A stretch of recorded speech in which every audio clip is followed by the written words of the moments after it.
Bismillahirrahmanirrahim. Elhamdülillahi Rabbil alemin. Ve sallallahu teala ala seyyidil murselin. Muhammedin ve ala alihi ve sahbihi ecma'in. Kıymetli kardeşlerimiz, yani gecenin kaçı olmuş? Biz alimlerle istişare yapıyoruz. Efendi Hazretlerimizin rabıtasını bozdurmayalım, yolunu bozdurmayalım. Çok büyük FETÖ tehlikesi var. Ekümenik projesi var. Rabıta Türkiye'nin tapusu. Efendi Hazretlerimizin cemaatinin robotlaştırılmaması, batıla hizmet ettirilmemesi, çok büyük konular var.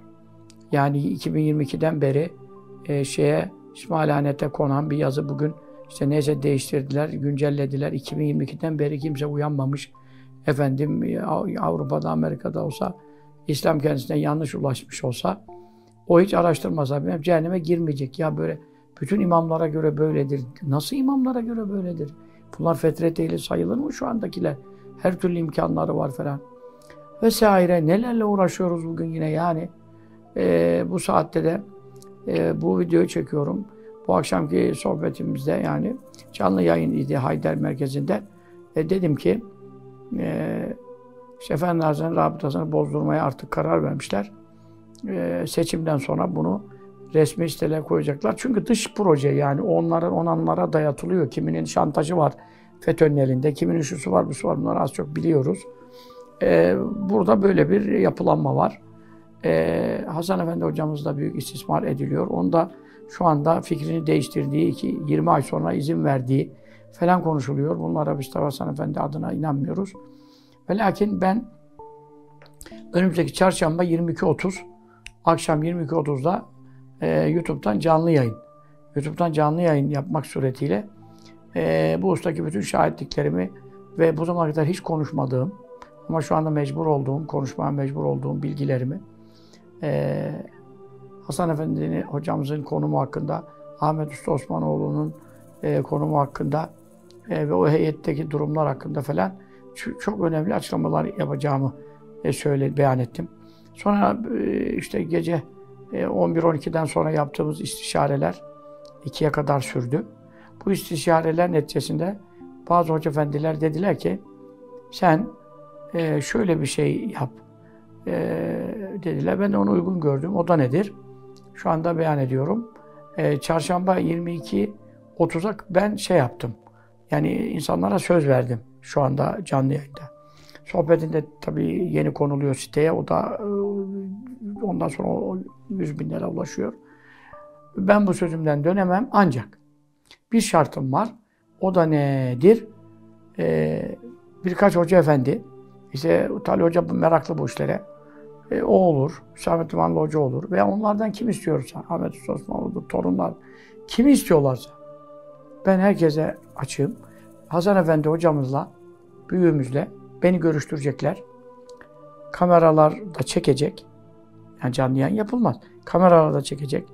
Hiçbir şey kesilmeyecek. Hiçbir şey kesilmeyecek. Şeffaf olacağız.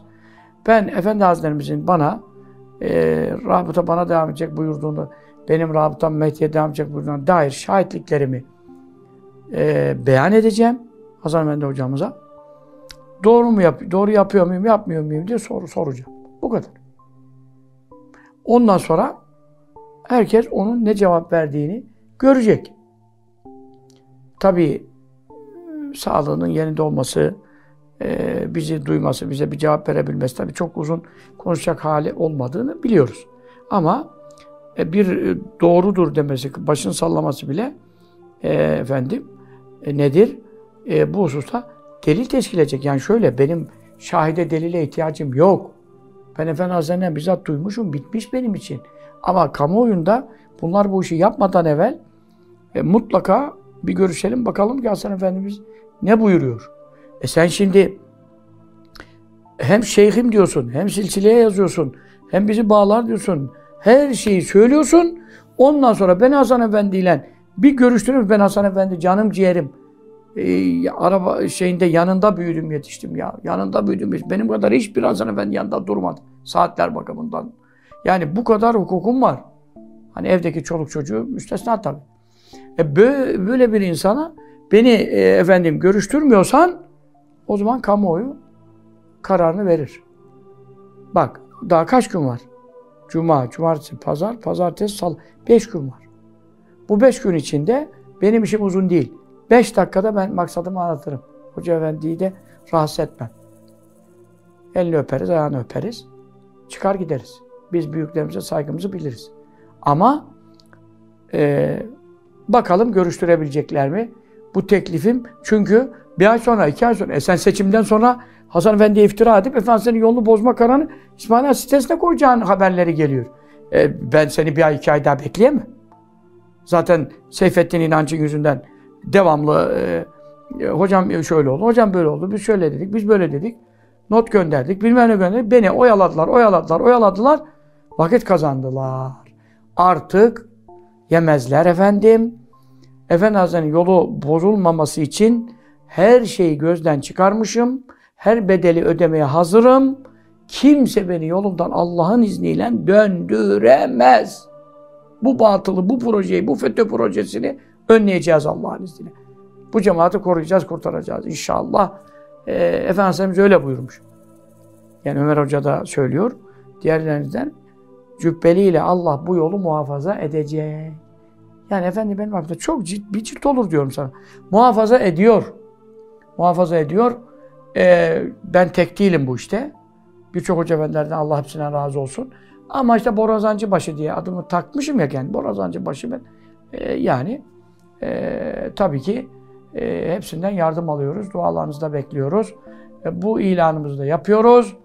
Son ihtar. Köprüden önce son çıkış. Bildiklerimizi bir konuşursak birileri insan içine çıkamaz. Böylece sizlere Allah'a emanet ediyorum. Hayırlı sahurlarınız olsun. Selamun Aleyküm ve Rahmetullahi ve Berekatuhu.